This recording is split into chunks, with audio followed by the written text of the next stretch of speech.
¿Me confirman, por favor, si visualizan la pantalla compartida? Sí le podemos escuchar y se ve los PPT, doctor. Ok, perfecto. Bien, vamos a ver ahora otro componente que se desarrolla en el examen CAT, son los fundamentos y cultura general relativa a la administración pública. Y la administración pública, está sustentada o fundamentada en el principal marco normativo que regula a toda la actuación dentro de la administración pública en la Ley General del Procedimiento Administrativo. Esta ley se basa en la Ley 27.444 y sus modificatorias que regulan los procedimientos administrativos de naturaleza administrativa y que siguen los usuarios dentro de las entidades de la administración pública. Asimismo, esta norma va a consagrar y definir legalmente una serie de principios administrativos que sustentan fundamentalmente el desarrollo del procedimiento administrativo en todas las entidades de la administración pública. ¿Ya? Por eso se considera que es uno de los elementos fundamentales y siempre es el tema, por así decirlo, el tema central dentro de la administración pública. De igual manera, para el examen CAT y para la función dentro de la administración tributaria, ya sea a nivel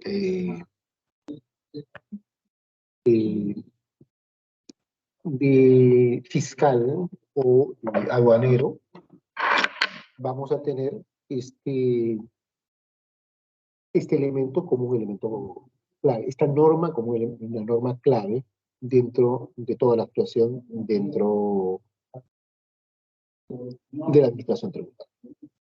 ¿Ok? Vamos a ver ahora, primero, ¿qué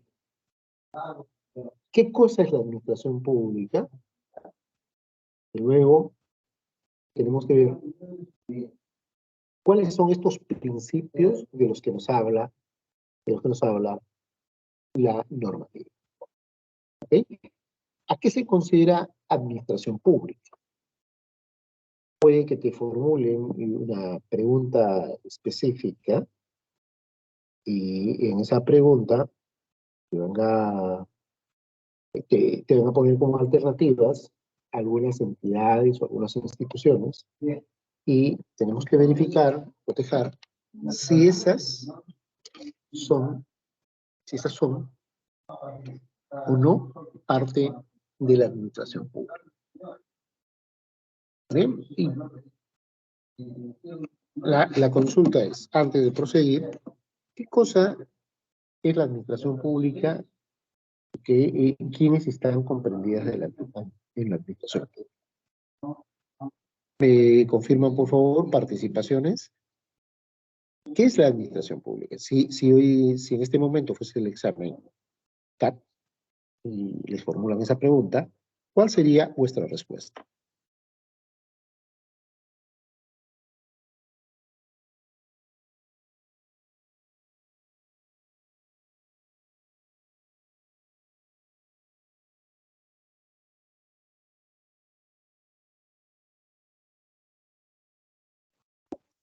¿Me confirman, por favor, cuál sería vuestra respuesta si preguntasen qué es la administración pública y quiénes conforman parte de la administración pública?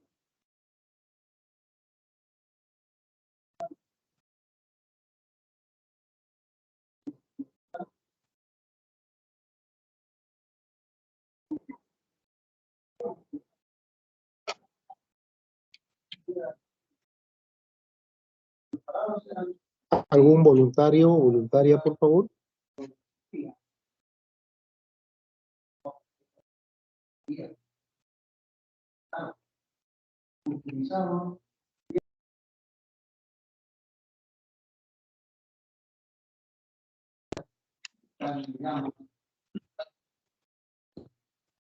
Proseguimos, me confirman, por favor.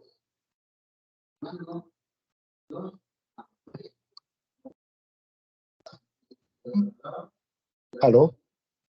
Conjunto de organismos o organismos que se dedican a la administración del gobierno, en este caso en el Estado, ¿no?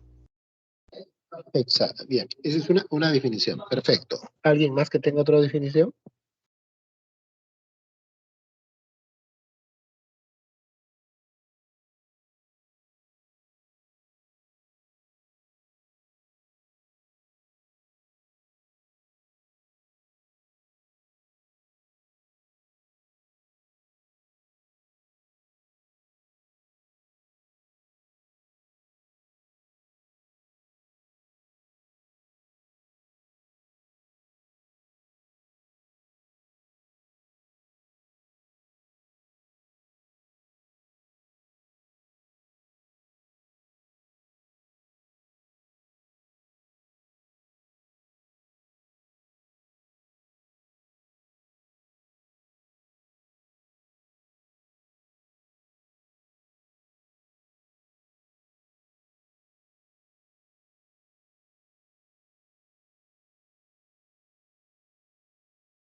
El ar-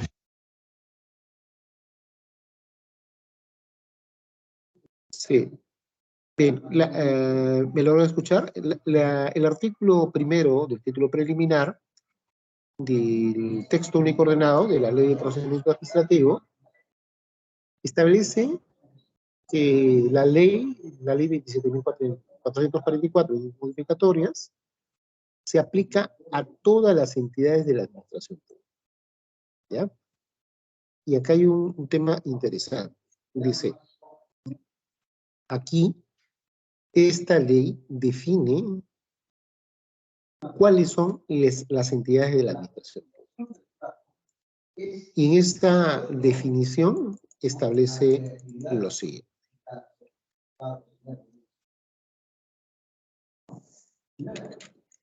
Vamos a verla.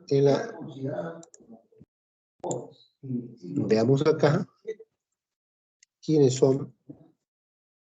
En primer lugar, el poder ejecutivo. En segundo lugar, el poder legislativo. Tercero, poder judicial.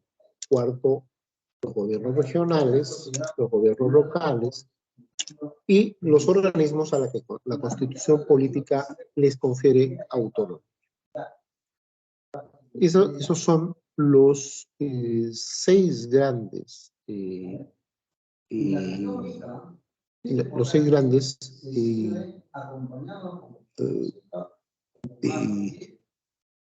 tipos de instituciones que están sometidas a la Ley General de Procedimiento Administrativo y que son consideradas parte de la administración pública. ¿Listo? Hasta aquí, ¿me confirman, por favor? O sea, esta definición de quiénes son parte de la administración pública, de acuerdo a la Ley General de Procedimientos Administrativos, están acá en este listado. ¿Listo? Sí, doctor. Pregunta. ¿Los colegios profesionales forman parte de la administración pública? No. Van a ejecutar un proceso de fiscalización. Entonces, ustedes son tienen que reportarme la parte tributaria. Pregunta, ¿los colegios profesionales son parte de la administración pública? ¿Sí o no? No lo son, profesor.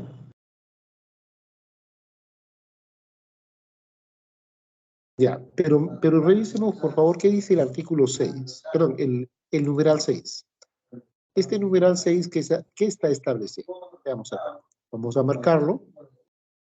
¿Qué establece este numeral, el numeral 6? ¿Qué nos está indicando? Lo voy a resaltar. Lo voy a poner de color verde para que lo puedan ver. ¿Qué establece? Son órganos autónomos, doctor.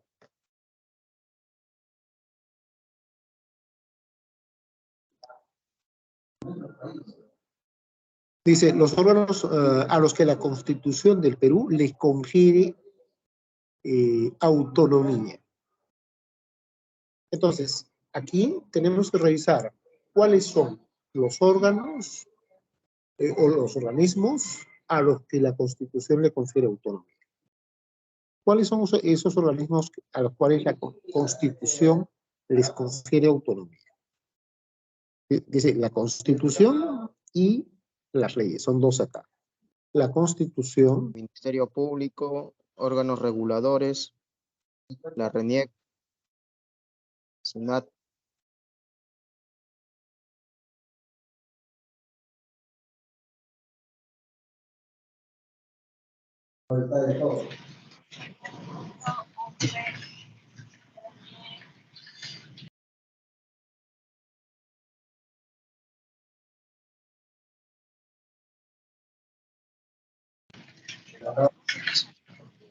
la pregunta, en la Constitución, ¿se establece la autonomía para los colegios profesionales?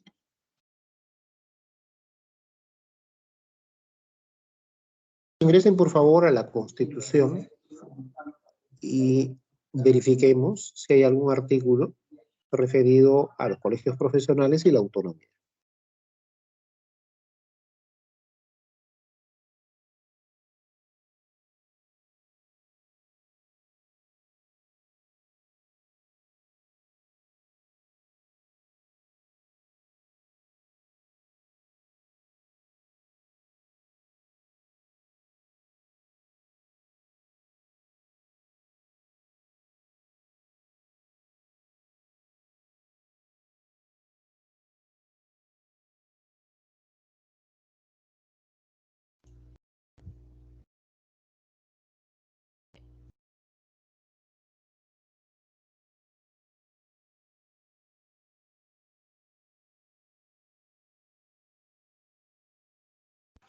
Disculpe, no se le escucha. En el capítulo 10, en el capítulo 2 de los derechos sociales y económicos, artículo 20, habla sobre los colegios profesionales. Sí, que los colegios profesionales son instituciones autónomas con personalidad de derecho público. La ley señala los casos en que la colegiación es obligatoria. Bien, como puedes ver, ahí está, se ha establecido a nivel constitucional la identificación del tipo de personería que tienen los colegios profesionales y las características que deben tener. En este caso, les han otorgado una personería jurídica de derecho público interno, ¿no? Persona jurídica de derecho público. ¿Ok? ¿Por qué? Porque es creada por ley, ¿ya? Acá es un tema bastante interesante y que es uno de los hechos que habitualmente la gente se confunde. ¿Ok? Voy a hacer un esquema acá para poder explicar mejor este caso. ¿Ya? Nosotros tenemos dos grandes tipos de personas. La persona natural. Voy a hacer este esquema para que podamos comprenderlo mejor. Entonces nosotros tenemos a la persona natural, por un lado, Y por otro lado, tenemos a la persona jurídica. ¿Listo? La persona natural es la persona física, ¿no? Cada uno de nosotros es una persona natural. Y la persona jurídica es una creación, no es una persona natural. La puede crear una persona natural.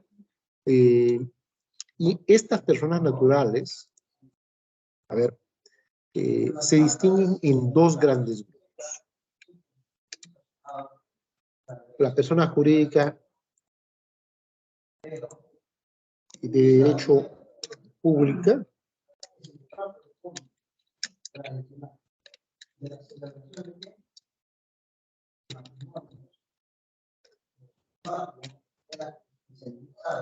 derecho público y las que corresponden a las de derecho privado. ¿Ok? Entonces, vamos a establecer esta ligación entre las personas jurídicas de derecho público y las personas jurídicas de derecho privado. Pues tenemos personas, dos tipos, natural y jurídica. Jurídica de derecho público y la de derecho privado. Ahora, dentro de las de personas jurídicas de derecho privado, tenemos las asociativas,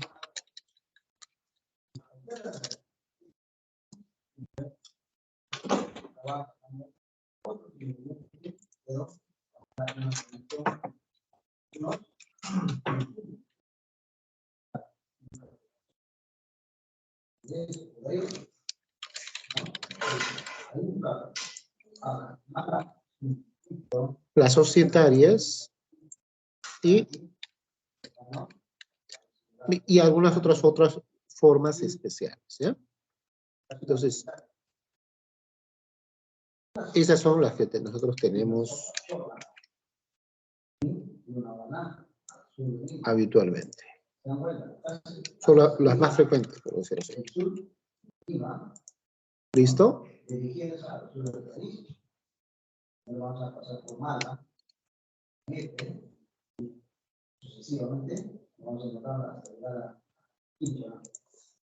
Ok, entonces, ¿qué ocurre?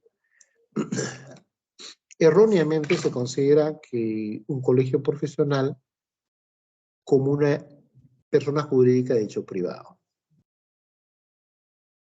Esa es una figura diferente. ¿Dónde se encuentran los colegios profesionales? Se encuentran en esta esfera. Aquí. ¿Ok? Están dentro del grupo de personas jurídicas de derecho público. Esa es su forma y esa es su ubicación. ¿Ok? Entonces, forma parte de estas, de las personas jurídicas de derecho público interno. Aquí está un colegio profesional. Acá están asociaciones, formas societarias e IR. Las formas societarias son las más conocidas, la sociedad anónima, la sociedad comercial de responsabilidad limitada y todas las demás que define la Ley General de Sociedades. ¿Ok? Entonces, te puede presentar una pregunta en la que te indique, por ejemplo, dónde se ubica un colegio, qué tipo de persona es un colegio profesional. Si tú pones persona jurídica de derecho privado, ya cometiste un error. ¿Ok? Si la pregunta es, ¿los colegios profesionales son una persona jurídica de derecho público? Y tú marcas sí, estás en un error. Si te pone una lista y te pone, ¿cuál no es una persona jurídica de derecho privado?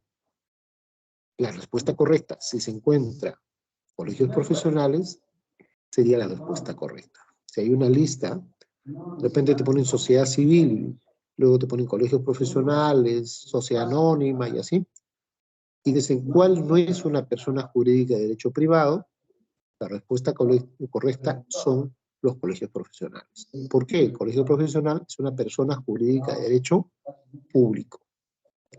¿Por qué es una persona jurídica de derecho público? Porque la creación de esa persona, la creación de la persona, obedece a una ley de creación, a una ley que ha creado esa persona jurídica. A diferencia de las personas jurídicas de derecho privado, que se forman por la voluntad de las partes, que ellos se reúnen, forman asamblea, forman un acta y todo lo demás. A diferencia de ello, en el caso de las personas jurídicas de derecho público, surgen en base a una norma que las está creando. Una norma con rango de ley o que les da esa personería específica para su constitución. ¿Hasta aquí quedó claro, por favor? ¿Me confirman?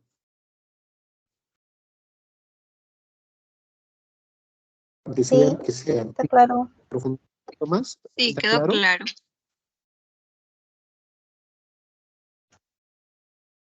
Ok, entonces recuerden, esta es una pregunta típica, ¿no? De preguntas, se te ponen una lista. Si en esa lista te dice personas jurídicas de derecho privado y de cuál no es la lógica, y te ponen a los colegios profesionales no son personas jurídicas de derecho privado, sino son personas jurídicas de derecho público. ¿Ya? Eso para tener claridad. Bien, vamos a proseguir. Hay un micro activo, ¿lo podían apagar, por favor? A ver, un segundo, vamos a verificar que está apagado ya, ¿me confirman?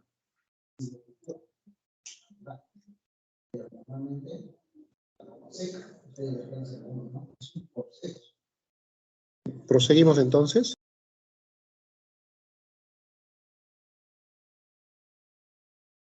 Sí, proseguimos.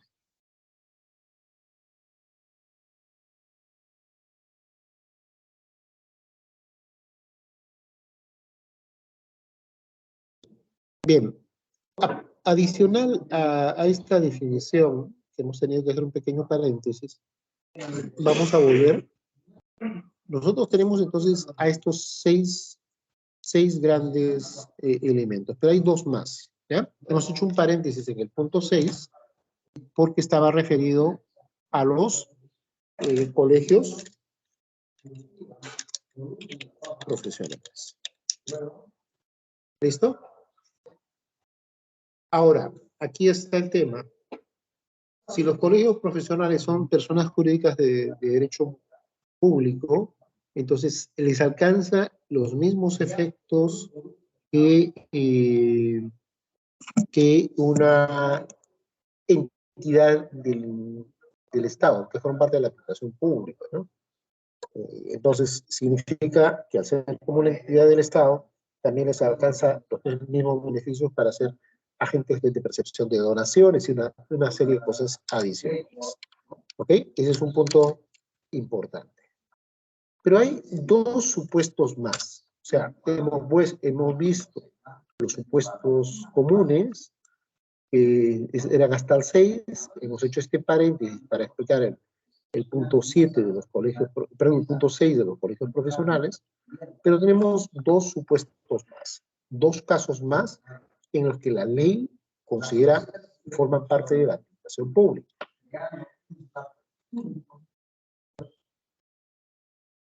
Se considera también como administración pública a las entidades y organismos de programas estatales cuyas actividades se realizan en virtud de potestad administrativa y por lo tanto consideradas sujetas a las normas comunes de derecho público, salvo mandato expreso de la ley que les confiese otro régimen.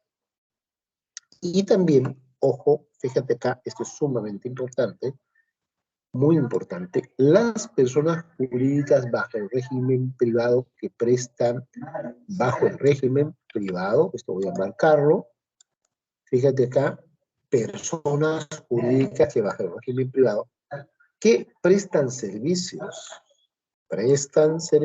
lo voy a marcar acá, o ejercen función administrativa en virtud de concesión, delegación o autorización del Estado. Profesor, disculpe, una pregunta. No entendí bien por qué los colegios profesionales sí estaban afectados por la ley de administración pública.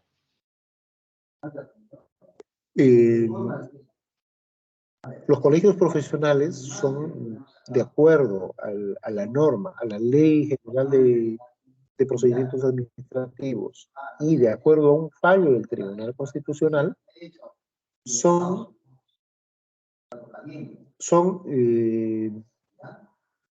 parte de la administración pública, tienen ese rol porque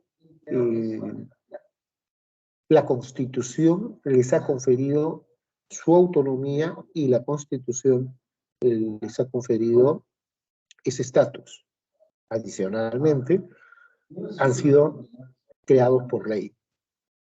Al haber sido creados por ley, tienen una característica sui generis. ¿Ya? Vamos a volver acá. Todas las personas jurídicas de derecho público se crean por ley.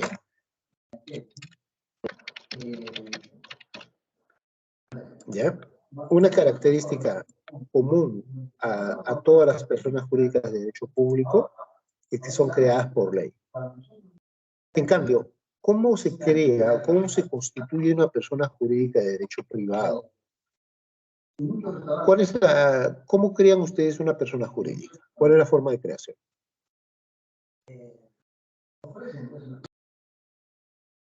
¿Me podrían describir a alguien voluntario cuál es la forma de creación de una persona jurídica? Primero la reserva del nombre de los registros públicos y hacer la constitución mediante una acta de asamblea, abrir una cuenta bancaria, presentar este libro de actas a la notaría y todos los procesos registrales correspondientes. Ya, el acto constitutivo es para las personas jurídicas societarias, es una asamblea. Y luego hay formalidades como la inscripción en registros públicos. ¿A partir de cuándo existe una persona jurídica de derecho privado? A partir de su inscripción en registros públicos. Antes de eso, mientras no se inscriba, es una persona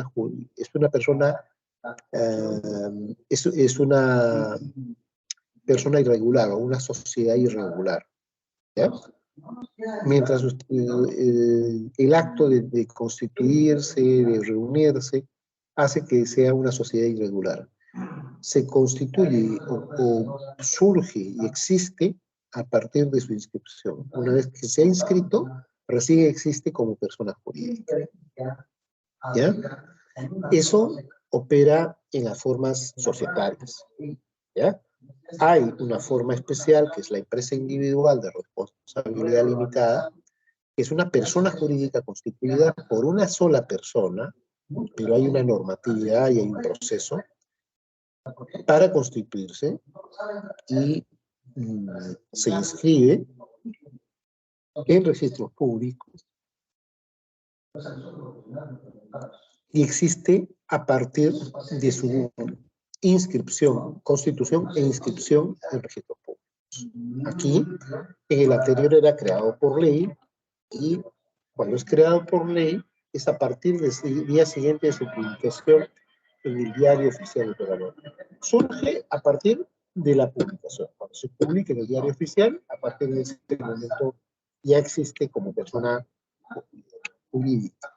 Pero en estas, es a partir de su inscripción en SUNAT, en registros públicos. ¿Ya? Esto es un poco la diferencia en cada caso. En las personas jurídicas de derecho público, a partir de su inscripción, y en estas otras, a partir de de la creación mediante una ley. ¿Sí? En este caso, a partir de la publicación de la norma en el diario oficial del Perú. ¿Listo? ¿Quedó claro este punto, por favor, ahora? Si tienen consultas, ejecuten ahora, por favor.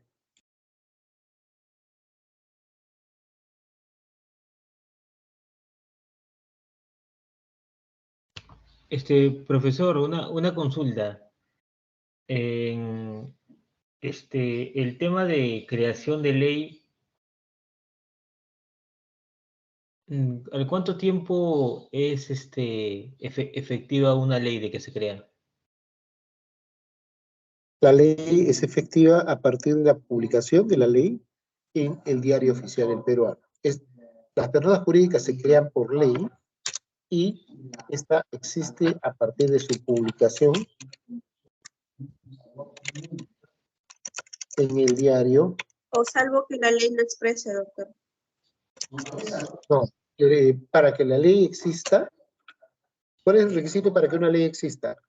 Que se publique en el diario. Ok. ¿Ya? La ley necesariamente para que tenga vigor debe ser publicada.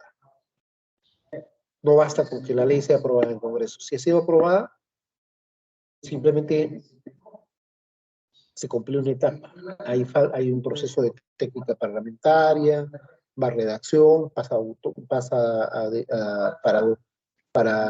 despacho, luego para autógrafa y luego para el envío del documento al diario oficial del peruano. Recién cuando ha sido publicado, a partir de ese momento, la ley entra en vigencia. Antes no. Por eso normalmente entre la aprobación de la ley en el Congreso, en el Pleno, con todos los requisitos, y la publicación en el diario oficial puede transcurrir entre 10 o 15 días tranquilamente, ¿no? Eso depende de la prioridad o celeridad que tenga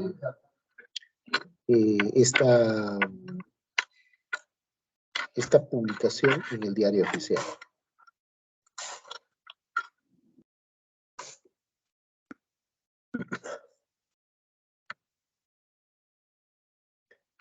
¿Quedó claro este punto? Consultas, preguntas, por favor.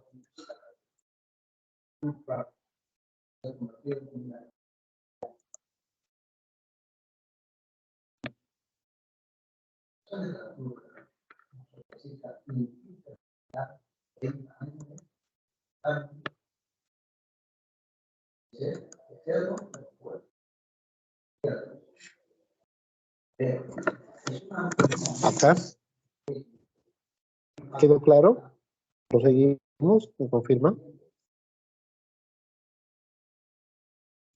Todo claro. Todo claro.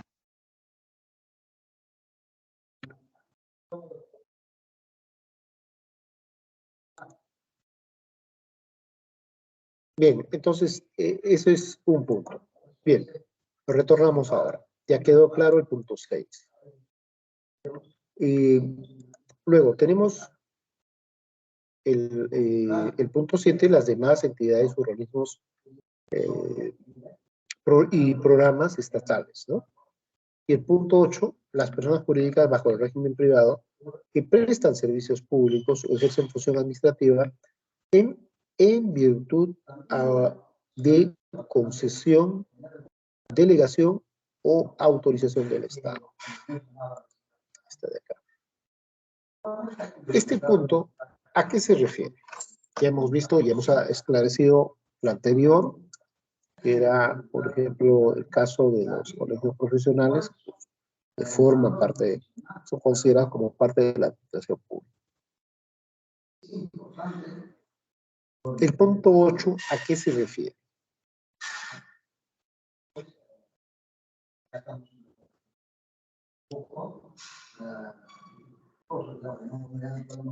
¿Cuál sería estas instituciones.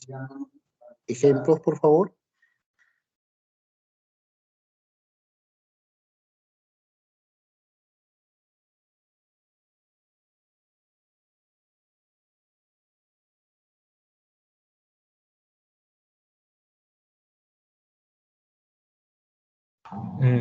Por ejemplo, la empresa que se dedica a lo que es el tema de las revisiones técnicas.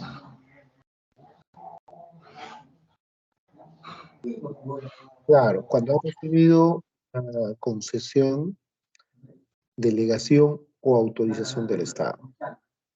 ¿Ya? En este caso, si ha tenido se encuentra en alguno de estos supuestos, también se considera como parte de la administración pública y está sometida a la Ley General de Procedimiento Administrativo. ¿Ya?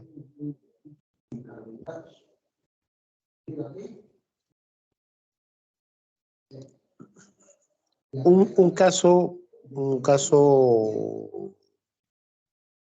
concreto, por ejemplo, son de las concesiones, ¿no? ¿Qué ejemplo tendríamos de concesión?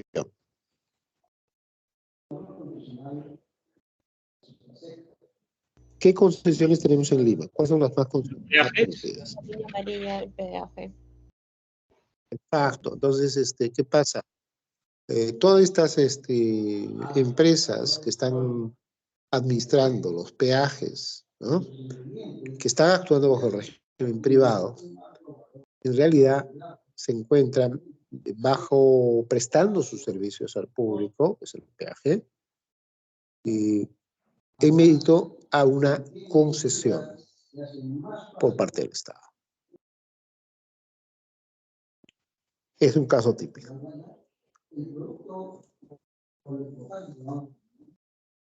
Por eso cuando se dice que no se puede, no, o sea, tú tienes un mecanismo que es precisamente y al estar bajo ciertas pautas de este supuesto, las concesiones forman parte, todas las que han sido se les otorgó la concesión, hay un mecanismo por el cual el Estado puede ejecutar una fiscalización efectiva al amparo de esta normativa, ¿no? ¿Qué otra concesión más tendremos? Aparte Es una pregunta. Ahí no se incluyen los de las empresas que están dentro del FONAFE, como el Banco de Nación, etcétera. Ya, pero esas son personas que prestan servicios. Esas son empresas, esas son diferentes, son empresas del Estado, ¿ya? Son empresas del Estado. Ese es tienen una norma específica diferente. En este caso no nos estamos refiriendo a esas empresas que son del Estado, sino aquellas que se les ha concedido la concesión. Aquí hay que diferenciar las cosas. Una cosa es la empresa, que es de capital privado, y otra las que son capital del Estado.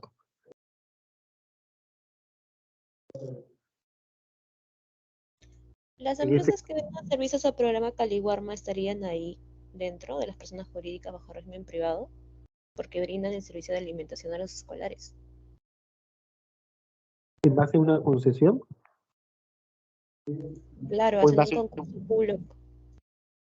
¿Es una concesión o un contrato lo que tiene?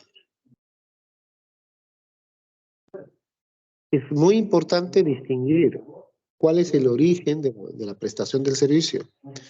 Si no, vamos a cometer el error de pensar o meter dentro del saco, de un mismo saco, a todas las empresas.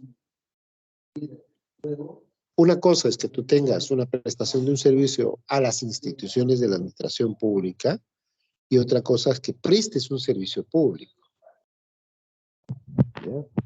Esa empresa ¿Te está prestando un servicio público o te está prestando un servicio de, de proveer algún bien o un servicio a una institución del Estado? Entonces puede tener algunas mineras, ¿verdad? Que están concesionadas por el Estado. Claro, ahí estás hablando de concesiones mineras, concesiones de peaje, concesiones de rutas de transporte, etcétera, ¿no? Eso es diferente. ¿Qué otras más es una concesión, delegación o autorización? Por ejemplo, las universidades. A ellas les estás dando una autorización, una licencia. Todas las universidades están operando en mérito a una licencia. ¿Ya? Igual, también estás hablando de concesiones en el caso, o licencias en el caso de los institutos. ¿Ok? Piensen, revisen por favor un momento, chequen unos instantes y verifiquen cuáles más estarían bajo el alcance de esta norma. Revisen un par de segundos en internet y verifiquen concesiones, licencias o autorizaciones. Los aeropuertos también, ¿verdad? Como el ADP, también son concesiones. Sí, Estados. claro, son concesionados. Están prestando un servicio público. Si prestan un Camisea servicio también. público y tienen una El caso de concesión, Camisea también, ¿no? claro, efectivamente. Chequen, por favor, y luego hacemos un collage con todas las ideas. Un minuto, por favor, para que revisen las noticias en internet.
¿Listo? ¿Revisaron, por favor?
Bien, ¿se dieron cuenta cuáles son que hay un sinnúmero de instituciones que tienen concesiones, delegaciones o autorizaciones?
Proseguimos, ¿me confirman, por favor? Seguimos. Bien, como te puedes dar cuenta, hay un amplio espectro de instituciones y de entidades privadas a las cuales se les ha dado concesiones, delegaciones y autorizaciones y que están prestando servicios públicos, ¿ya? Eso tiene que estar claro, que presten servicios públicos. Ese es el tema. No es que abastezcan, sino que tienen que necesariamente estar prestando servicios públicos. ¿Ya? Ese es el tema. Listo, proseguimos. Vamos a ver ahora, ya tenemos claro sobre quiénes se aplica esta ley y que es la piedra angular para toda la administración pública. Ahora vamos a ver algunos otros aspectos vinculados a la ley, ¿no? A los alcances de esta ley. Vamos a ver algunos de los ejemplos que estamos indicando. Un momento, por favor.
Bien, vamos a ver precisamente esos casos de concesiones, de autorizaciones,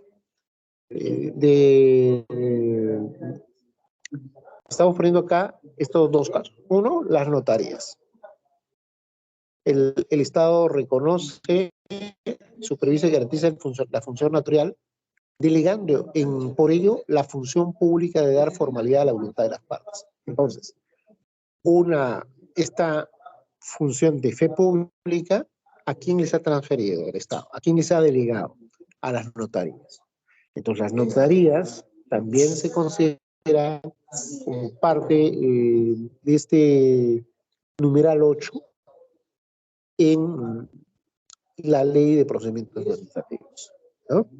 ¿Quiénes más? Las universidades públicas y privadas prestan un servicio público por la que en ciertos temas, inclusive las universidades privadas, ejercen función administrativa.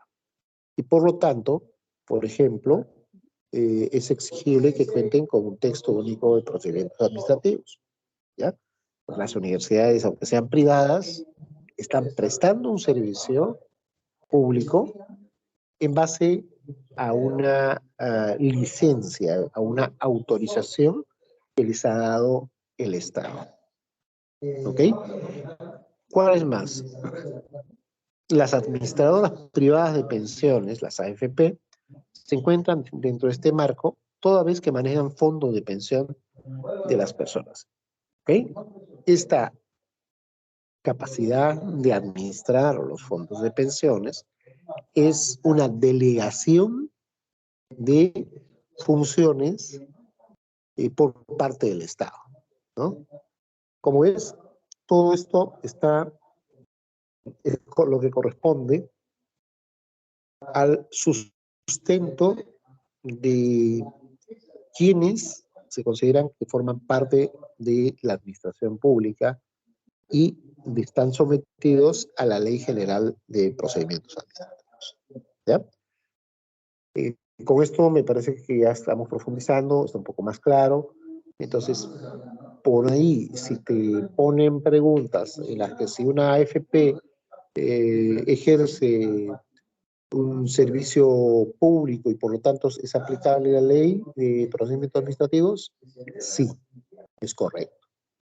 A pesar de que esta pueda ser privada, ¿no? Normalmente la gente confunde como administración privada de pensiones y dice, no, es privada. Lo excluyo de la lista. Y ahí ya cometió un error. ¿Ok?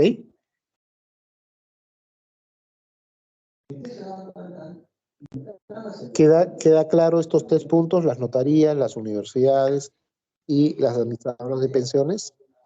Una pregunta, lo que pasa es que yo tenía entendido que las universidades tenían, o sea, no estaban regidos por el Estado, lo que me ha sorprendido. Las universidades, para que puedan ejercer, requieren una licencia. Esa licencia es la autorización para que puedan ejercer y puedan operar. Las universidades que no han sido licenciadas, que no tienen la autorización, simplemente están en proceso de cierre. ¿Se entiende? Sí, de acuerdo. Esto, yo sé que es un tema, claro, en puridad es un tema mucho más profundo, está vinculado al tema del derecho, al tema de la administración pública. Pero es importante que sepan, porque toda la actuación dentro de la administración pública se basa en el principio de legalidad, se basa en el marco legal. Nada escapa de este fuero. O sea, todo está en base a una ley.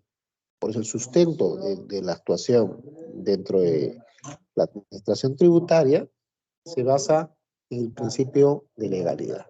Igual, por eso es importante que ustedes conozcan todo este marco. ¿Ya? Y son, como te digo, preguntas a veces que pueden formularse, que pueden parecer capciosas. Uno habitualmente diría una AFP, no, es privada, lo marco como privada, si bien es cierto, es una persona jurídica de derecho privado, sin embargo, forma parte de la administración pública por este numeral 8 que estamos viendo, ¿no? Ahí se establece quienes forman parte de la administración pública, quienes están sometidos a las normas por esas peculiaridades de haber tenido una licencia o una delegación o una concesión por parte del Estado.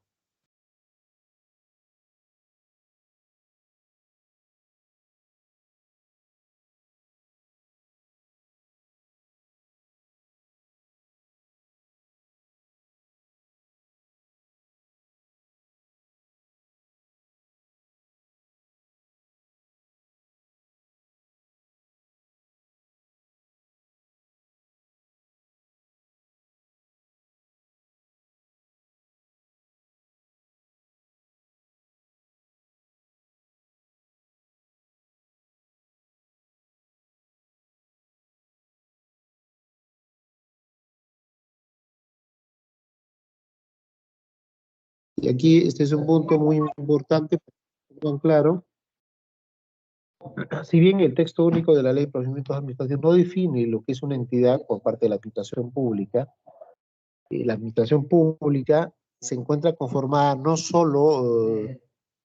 solamente por entidades estatales, sino también por aquellas forman parte de la administración pública quienes ejercen una función administrativa por delegación, por concesión o por autorización o licencia, ¿no? Como es el caso típico de las universidades y los institutos privados.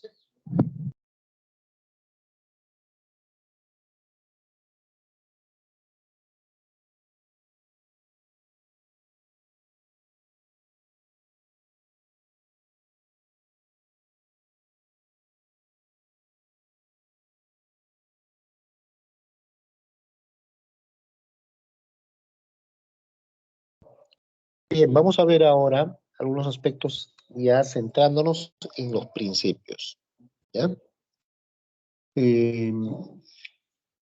La Ley General de Procedimientos Administrativos y su tubo tiene lo siguiente. Vamos a ver la diapositiva siguiente, por favor.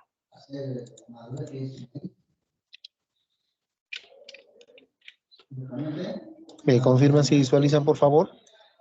Aquí. Sí se visualiza. Ya. Esta norma tiene elementos comunes. ¿ya? Para la actuación de todas las funciones administrativas del Estado. Regula todos los procedimientos administrativos desarrollados por las entidades, incluyendo los procedimientos especiales. También el texto único ordenado hay que tener en cuenta que hay leyes que crean y regulan los procedimientos especiales. Estas leyes que regulan procedimientos especiales no pueden imponer condiciones menos favorables para los administrados, es decir, los ciudadanos que recurren ante las entidades, condiciones menos favorables que las previstas en el tubo de la Ley de Procedimiento Administrativo General. O sea, si las normas de procedimientos especiales imponen condiciones que tienen, en cierto sentido, situaciones desfavorables hacia los administrados, prima la ley general sobre la norma especial. Y al reglamentar los procedimientos especiales, las autoridades deben cumplir con seguir los principios administrativos, así como los derechos y deberes de todos los sujetos del procedimiento señalados en el texto único de la Ley de Procedimiento Administrativo General. ¿Ya? Eso es en términos generales, ¿no? Bien, ahora vamos a centrarnos en la jerarquía normativa. Esta es otra pregunta que habitualmente puede formularse, ¿ya? ¿Cuál es la jerarquía o por así decirlo, cuál es la escala de importancia o valorativa de las normas que hay en el Estado? ¿Ok? Eso se conoce como la jerarquía normativa. Estamos poniéndolo acá. Normalmente también se le conoce como la jerarquía de leyes. ¿No? Entonces, acá hay una jerarquía para comenzar a ordenar las cosas. Lo lógico, lo más alto es la Constitución. La norma más importante, de mayor jerarquía. En nuestro caso, es la Constitución política. En el segundo nivel están los tratados internacionales, que han sido incorporados al ordenamiento jurídico. O sea, todos los tratados y convenios internacionales, los pactos internacionales, las normas de la OIT, etcétera, están ahí. Los pactos internacionales, tratados de derechos humanos, están a ese nivel. Por encima, inclusive, de la ley y las normas con rango de ley. ¿Ya? Entonces, primer nivel, la Constitución. Segundo, los tratados y pactos internacionales. ¿Okay? El tercer nivel, las leyes y normas con rango de ley. Leyes y normas con rango de ley. ¿Cuáles son? Esto sí es importante, porque vamos a hacer un pequeño paréntesis acá. ¿Cuáles son las normas con rango, las leyes y normas con rango de ley?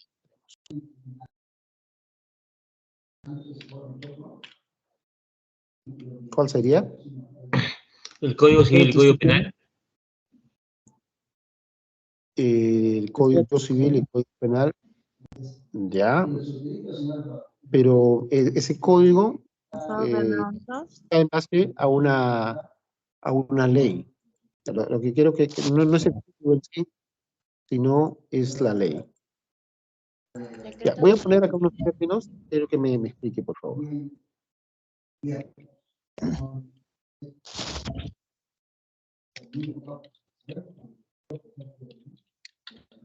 Estoy poniendo algunos términos acá.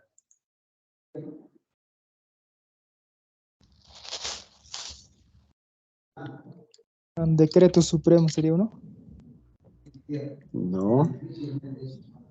Tarjeta de urgencia. Urgencia. Ya, ese es otro nivel. Decreto de urgencia no es una ley.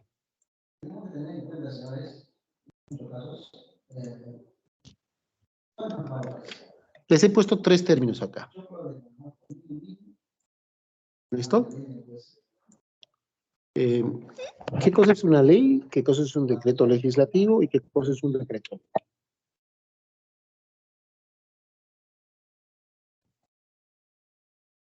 ¿Listo?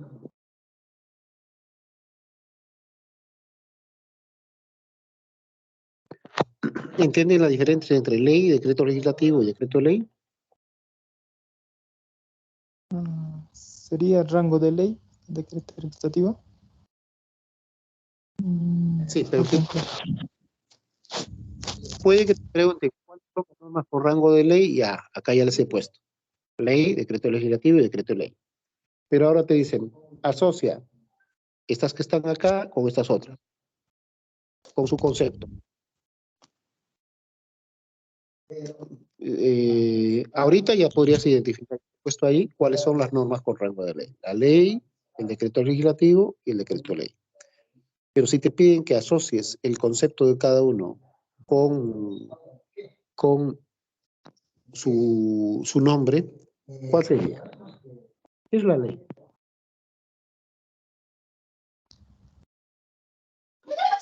Buenas noches, profesor. La ley es la norma dada por el Congreso. El decreto legislativo es la ley o la norma dada por el Poder Ejecutivo, pero previamente habiendo sido dado la facultad por el Congreso. Y el decreto de ley se da también, pero por circunstancias de urgencias o extraordinaria. Está bien las dos primeras. La ley es aquella norma aprobada por el Congreso. Norma con ese rango, con una ley. Es aprobada en el Congreso. El decreto legislativo, es correcto lo que has indicado, es una norma aprobada por el Ejecutivo previa delegación de facultades legislativas del Congreso hacia el Ejecutivo. ¿Ya? ¿Por qué decimos delegación de facultades? Porque la facultad de legislar le corresponde al poder, como su nombre indica, al poder legislativo, al Congreso. ¿Ya? Es por delegación de facultades. Y es de carácter extraordinario. Pero bueno, acá se ha hecho un poco de costumbre en el Perú. Y la tercera, el decreto ley, es una norma aprobada por el Congreso con rango de ley, ¿ok? Pero aprobada por el Ejecutivo, una norma aprobada por el Ejecutivo que tiene rango de ley, en ausencia o supresión de la función del poder legislativo. ¿Qué significa? Normalmente el decreto ley es una norma que se produce en situaciones de facto, en las que se ha cerrado, se ha disuelto el Congreso. ¿Recuerdan? Hubo un momento en que se cerró el Congreso de la República y hasta que se ejecutasen las elecciones, en ese pequeño periodo, se estableció, ¿qué cosa? Un periodo de excepción en el que se emitió decretos ley. Lo hizo Vizcarra. También ocurrió cuando Fujimori dio el golpe de Estado y disolvió el Congreso, ejerció la función legislativa, el Ejecutivo, disolvió el Legislativo y emitió decretos ley. Cuando el gobierno militar de Velasco Bermúdez dio el golpe de Estado al presidente Belaúnde, durante ese periodo se emitieron también decretos ley. Entonces, normalmente el decreto ley es una norma con rango de ley cuando el orden constitucional normal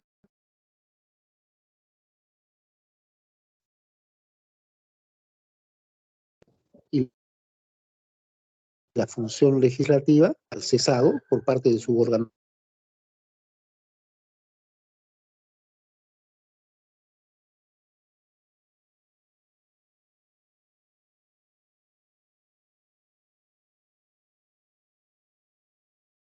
¿Se entendió este punto, por favor?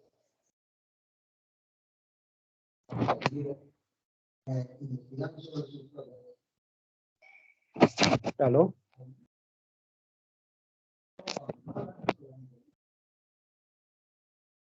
¿Quedó claro este punto?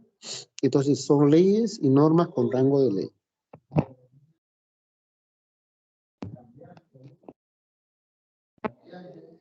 ¿Aló? Sí, doctor, todo claro. Ya. Sí, de Sí, se acuerdo. entendió todo. ¿Tienes? Ok, perfecto. Luego tienes los decretos supremos y normas reglamentarias, luego la jurisprudencia jurisdiccional y los precedentes administrativos. ¿Ya? Y los precedentes son casos anteriores que se han utilizado dentro de la administración pública. Y finalmente los principios generales del derecho administrativo, que es lo que nos interesa. O sea, todo esto son las fuentes del derecho y sirven para guiar cómo se debe actuar dentro de la administración pública. Vamos a ver ahora lo que nos corresponde a los principios generales del derecho administrativo. ¿Ya? Deme un segundo, por favor.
Un segundo, vamos a pasar ahora a ver los principales principios administrativos. Un segundo.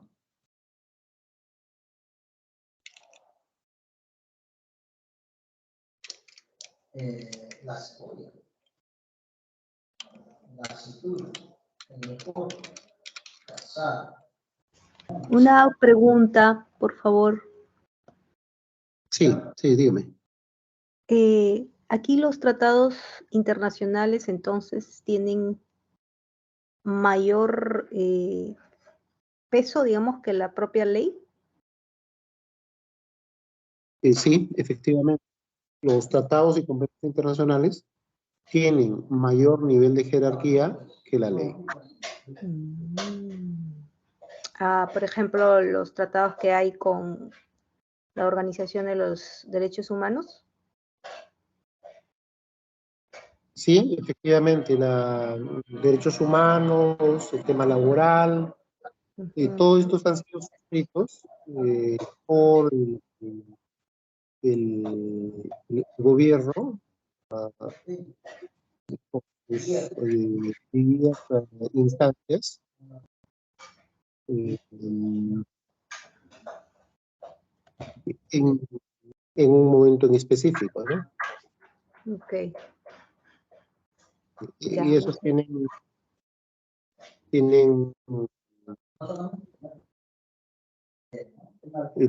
el máximo nivel de jerarquía, ¿no?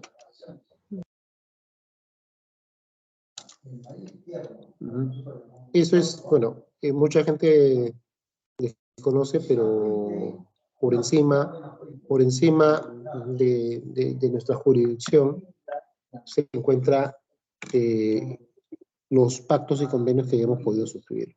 O sea, puede haber una norma, pero si esa norma colisiona, va a primar la norma, el convenio internacional suscrito entre Perú, ¿no?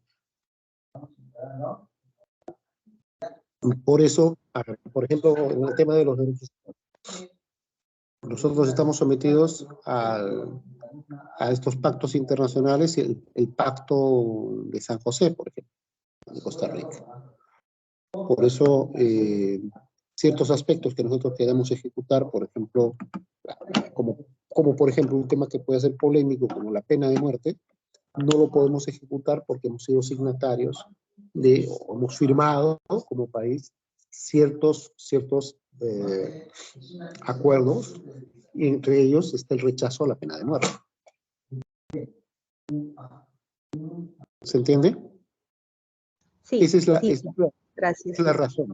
Es la razón para que, por ejemplo, quieres ahorita luchar contra la delincuencia, entonces tienes ciertos cortes, quisieses cambiar, por ejemplo, poner pena de muerte, no se puede. No se puede porque primero tendrías que denunciar ese pacto, ese convenio internacional, y luego recién podrías hacer la reforma legal. Si tú haces una reforma legal, colisionarías y el pacto suscrito está por encima de tu ley, incluso que sea aprobada en el Congreso. La única forma sería hacer una reforma constitucional incluyendo en la Constitución esa modificación porque está encima del pacto. Pero sí o sí tendrías que hacer la denuncia y salir del pacto, renunciar y denunciar y renunciar al pacto suscrito para poder darle viabilidad a la propuesta que se tiene, ¿no? ¿Se entendió? ¿Quedó claro este punto? Sí, muchas gracias. Profesor, no sé si nos puede explicar el siguiente decreto supremo, no sé, jurisprudencia, creo que es, no lo tengo tan claro. No sé si nos puede explicar algo simple, ¿no? Como es jurisprudente, o sea, la jurisprudencia se refiere a los fallos que ha dado un órgano jurisdiccional, ¿no? Poder judicial, y que ha generado un precedente sobre una determinada materia, ¿no? Eso es en referencia a la jurisprudente, ¿no? O sea, el fallo que emitió un juez y que ha generado un sentido específico, ¿no? Un resultado, y que es de cumplimiento de observancia obligatoria para todos los casos que fuesen posteriores a esa emisión. El decreto supremo es una norma de carácter general que reglamenta normas con rango de ley. O sea, tú tienes una ley que te dice, te aprueban una ley, por ejemplo, reglamento la ley de tránsito. Es un reglamento para desarrollar esa ley. Tú vas a reglamentar. Normalmente, el decreto supremo es una norma de menor jerarquía a la ley, ¿no? Es una norma de menor jerarquía a la ley que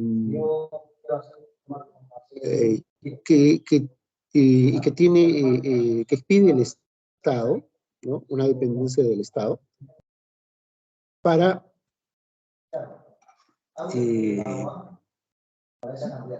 ordenar o desarrollar un aspecto específico que fue aprobado por una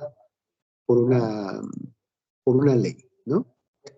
Los decretos supremos son promulgados por el presidente, cuando es supremo es por el presidente por el presidente de la República,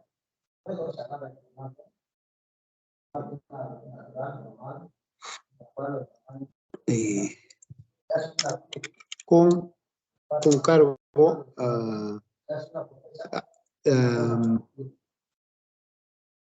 a un sector específico. Por ejemplo, el decreto supremo lo puede emitir el Ministerio de Economía o el Ministerio de Educación para reglamentar una norma sectorial específica, ¿no? Entonces, ese es el decreto supremo, norma de carácter general que reglamenta o regula lo que establece una ley o norma con rango de ley. Y eso se le encarga, se le encarga a un sector, ¿no? Por ejemplo, educación, un decreto supremo. De un colegio profesional, el Ministerio de Salud, por ejemplo, va a emitir el decreto supremo para regular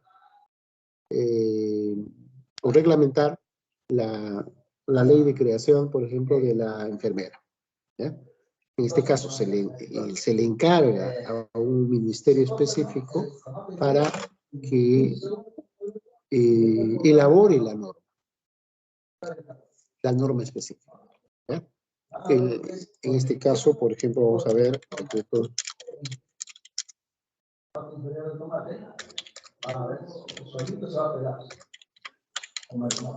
vamos a ver acá.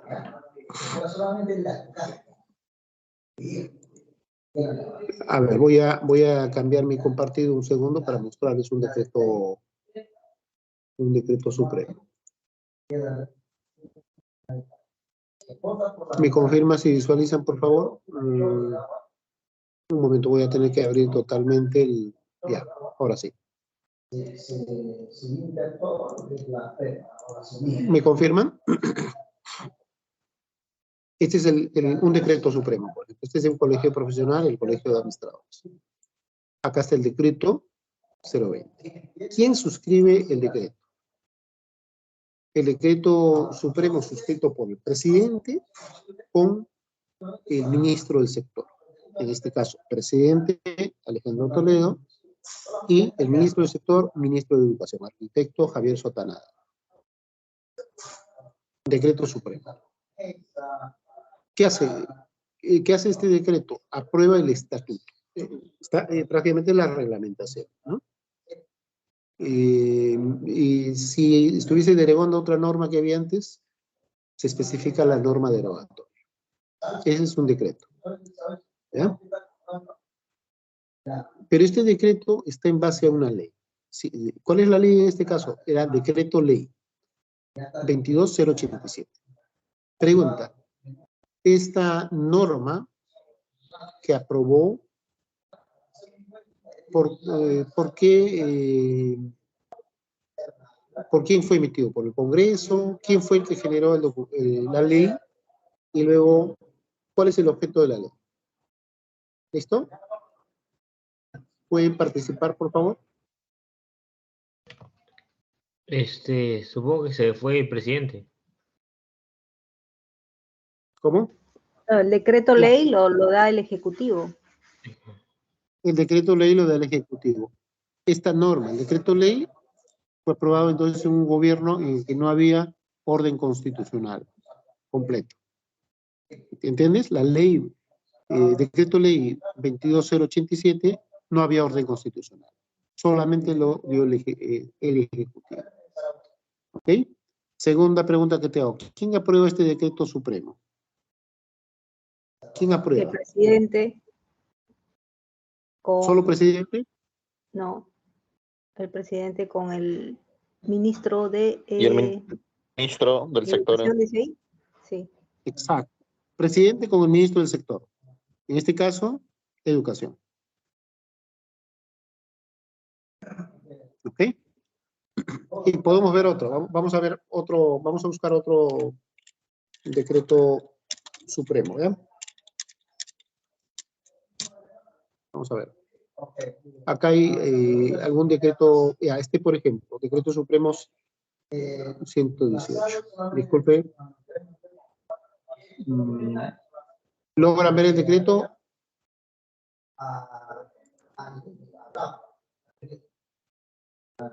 Sí se logra ver. Ya. ¿Qué decreto es?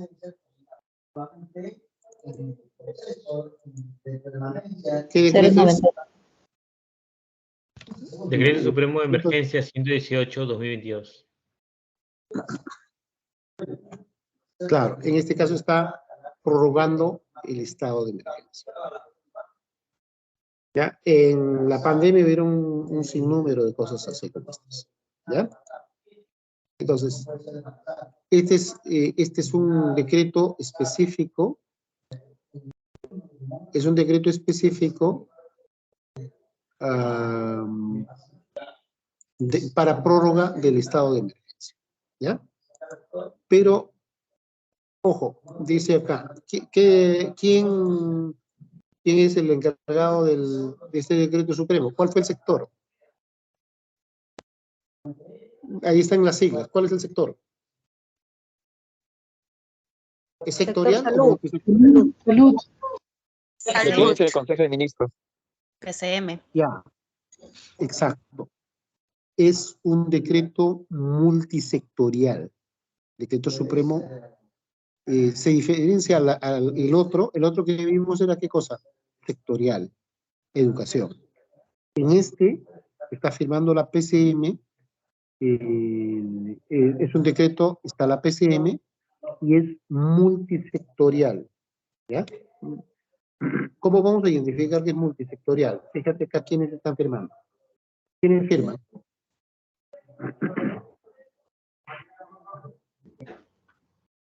Todos los ministros.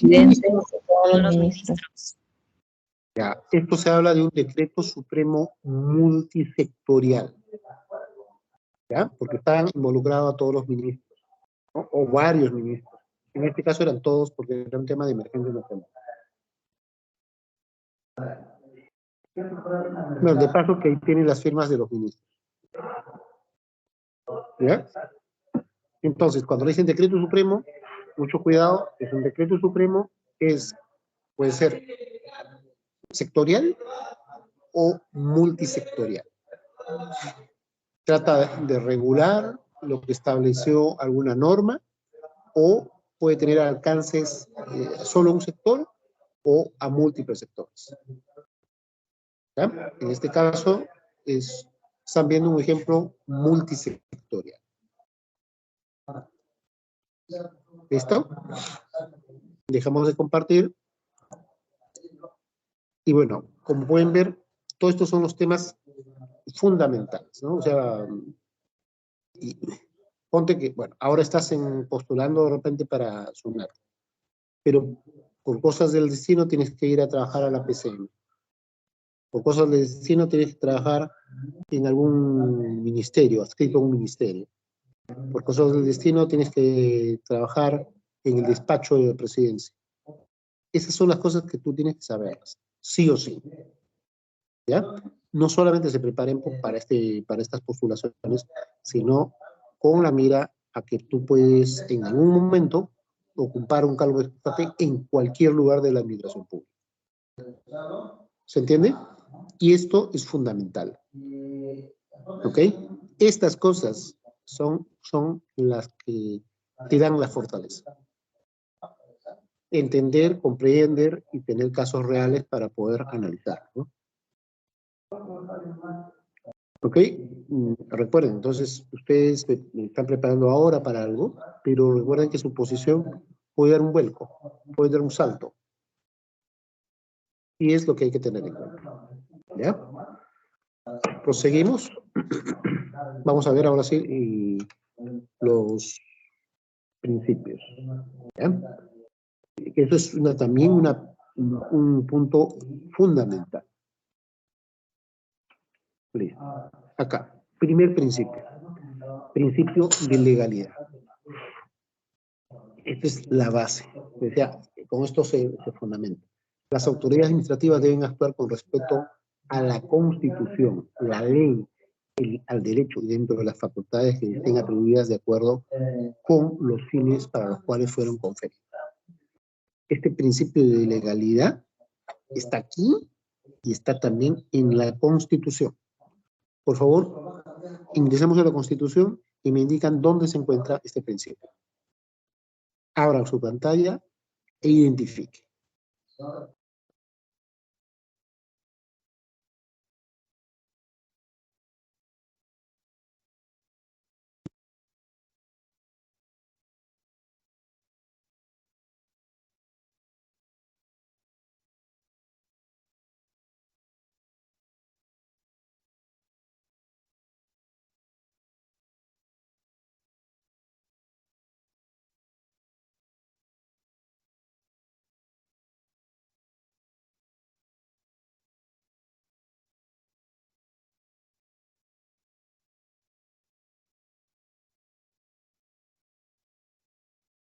¿Lograron ubicar, por favor, este principio donde se encuentra en la Constitución?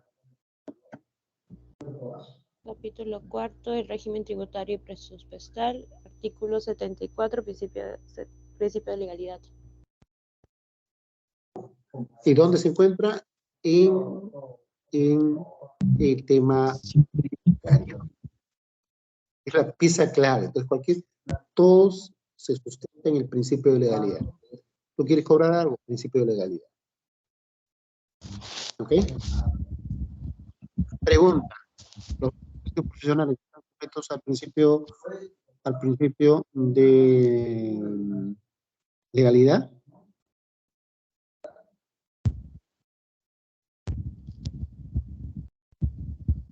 Los colegios profesionales están sujetos al principio de legalidad porque son parte de la administración pública. ¿Qué significa? Que si quieren cobrar algo, eso tiene que tener sustento en la norma. No pueden crear cosas, tiene que tener un sustento legal. ¿Ok? No, pero lo pongo en la página y ya, ahí está, en la página dice que voy a cobrar tanto, pero ¿cuál es la norma de creación, el sustento que te permite hacer ese cobro? ¿No?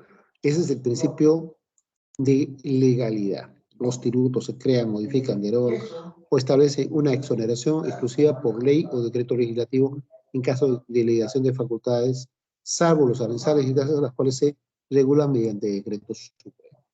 ¿Ya? Entonces tú tienes que tener la facultad expresa en la creación. Ahora, ¿qué ocurre? ¿Qué ocurre?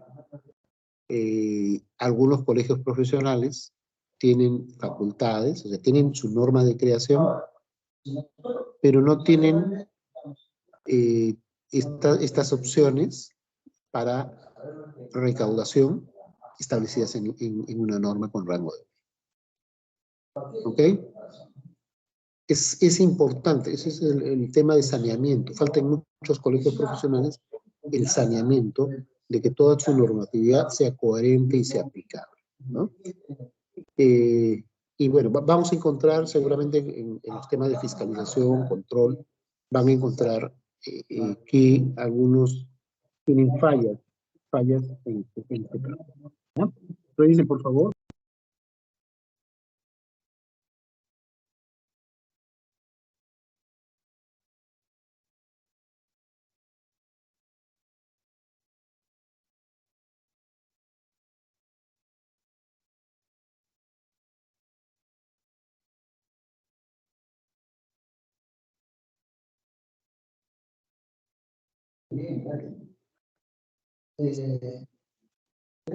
¿Aló?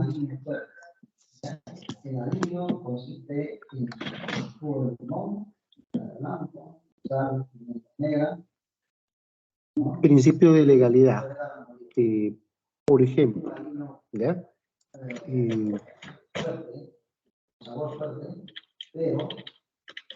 No se puede agregar aquí, por ejemplo, importabilidad. Ahora, si nosotros agregamos un circuito, ¿ok?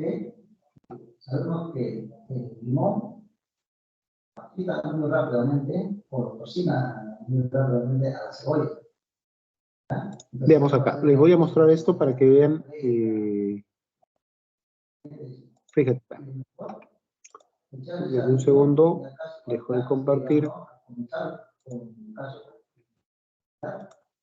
¿Me confirman si visualizan la pantalla, por favor? Sí, doctor, se visualiza. Este es un tema fundamental, ¿no? Esto fue producto...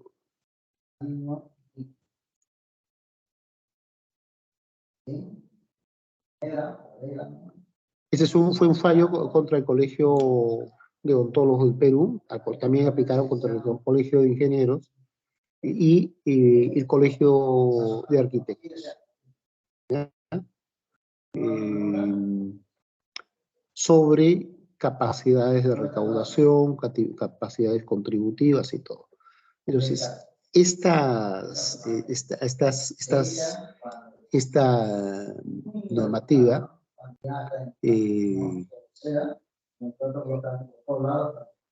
toda la actuación dentro de las órdenes profesionales está regulada y puede ser controlada por los órganos como Indecopi. El control de la legalidad en los cobros de incorporación, por ejemplo, es una facultad que tiene Indecopi.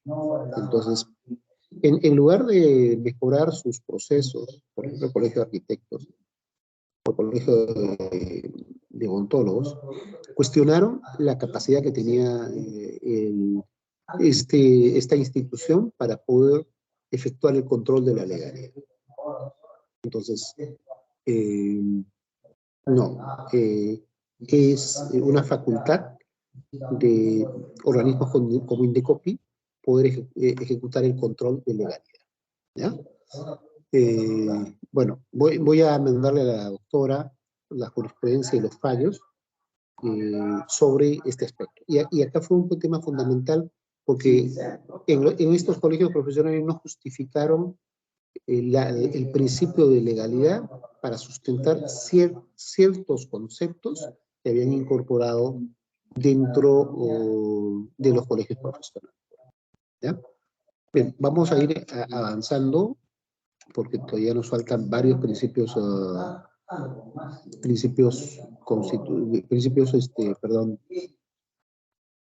varios principios para poder desarrollarlos. ¿Ya? Deme un segundo, por favor. El primer principio básico, y también está establecido en la Constitución, principio de legalidad. Vamos a ver el segundo principio.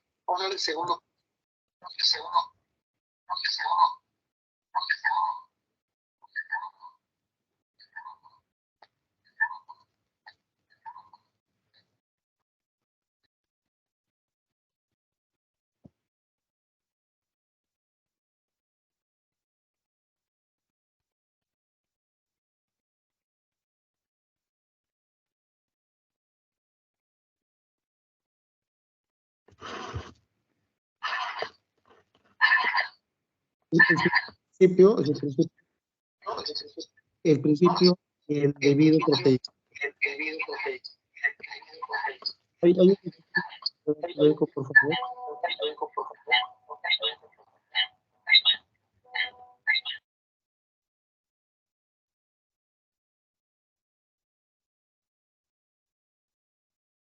¿Pueden verificar su micrófono?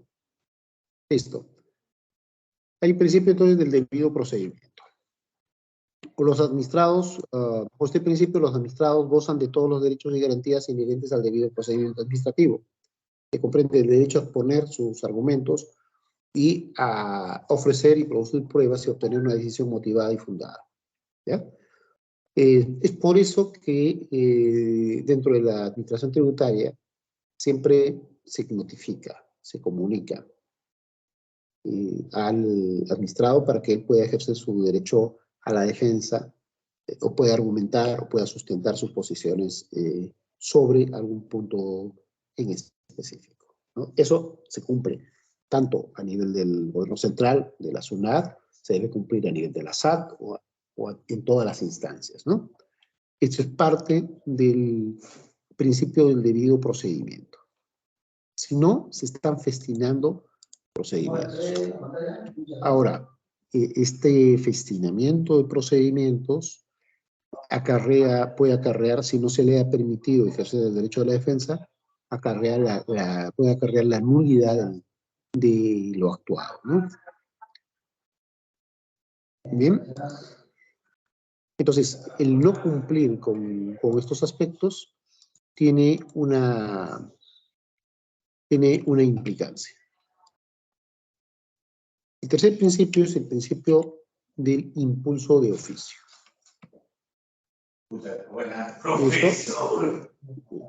En este principio tenemos el siguiente. Vamos a ver el siguiente, principio del impulso de oficio. ¿Listo? Acá. ¿Qué cosa significa el impulso de oficio? Las autoridades tienen el deber de dirigir e impulsar de oficio el procedimiento y ordenar que se ejecuten y se realicen las prácticas o los actos para el esclarecimiento y resolución de las cuestiones necesarias para atender al administrado. Eso es en esencia el principio de impulso de oficio. No es que tenga que venir únicamente y reclamar y comienza a ejecutar las cosas, no. Puedo actuar de mutua parte, encauzando, dirigiendo mayor celeridad. Eso es el impulso de oficio. Plátano. Hasta aquí. Uva. ¿Aló? El audio está abierto. Su audio está prendido. Audio.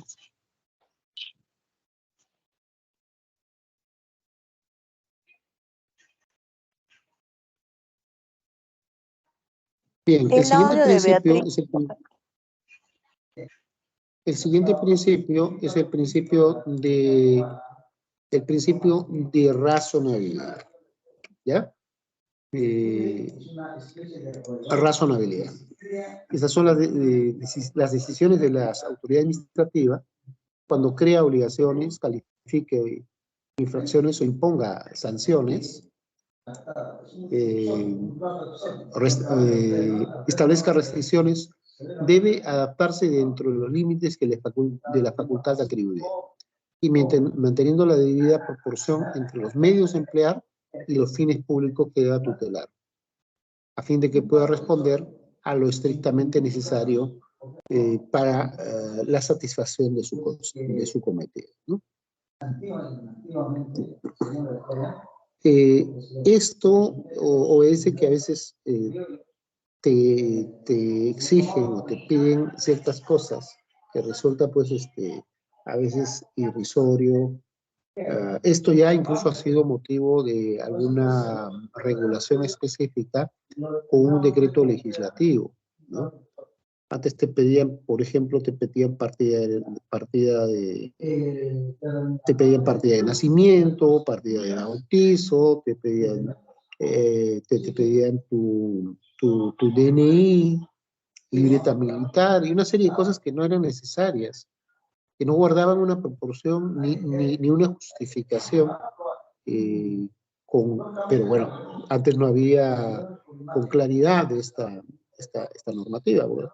A partir de la implementación de una norma que busca eliminar las barreras burocráticas y simplificar procedimientos de la administración pública, se redujo y se normó en forma específica lo que ya estaba dentro de este principio, ¿no? Esto hasta hace poco era parte de una práctica o una costumbre dentro de la administración pública, ¿ya? Y luego tenemos también el principio de imparcialidad, que es el quinto principio. Este principio establece que las autoridades actúan sin ninguna clase de discriminación entre los administrados, que a todos se les debe tratar de forma igualitaria en los procedimientos, resolviendo de acuerdo al marco legal, al marco jurídico, y con atención al interés general, ¿no? Este se conoce como principio de imparcialidad.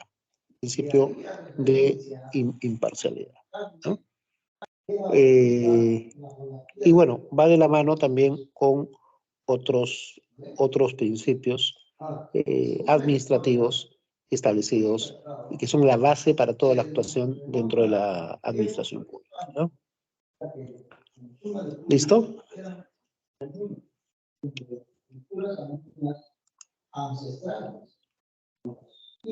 Y también tenemos el principio de informalismo. Con eso vamos a cerrar el día de hoy en esta sesión que estamos teniendo. Vamos aquí. Un segundo.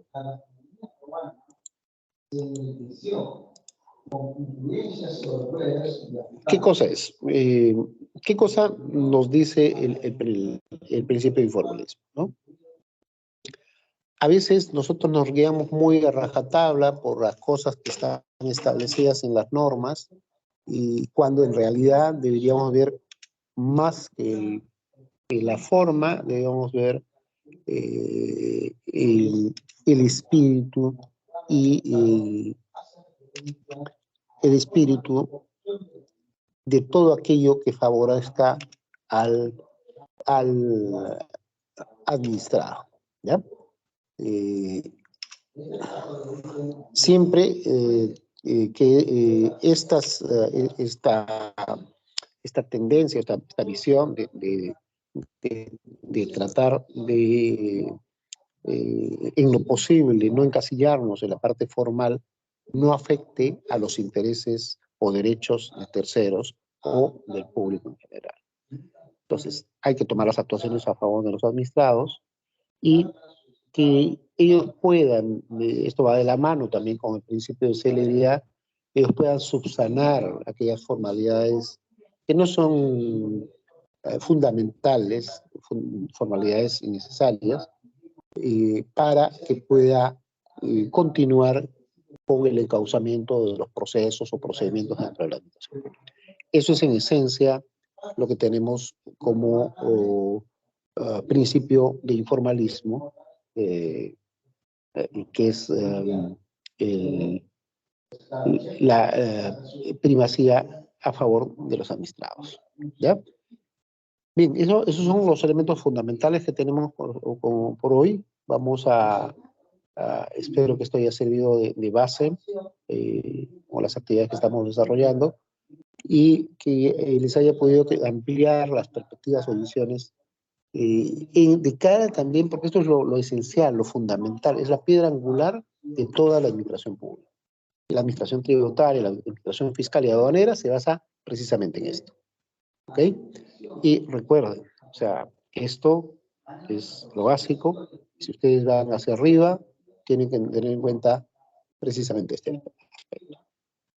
Muchísimas gracias a todos, gracias doctora por permitirme conectarme con los participantes ahora, y el agradecimiento a todos por haber estado atentos en esta sesión. Muchísimas gracias. Doctor, muchísimas gracias. Nos estamos viendo mañana en la siguiente sesión. Muchísimas gracias a todos los participantes. Muchas gracias. Muchas gracias. Hasta luego, gracias.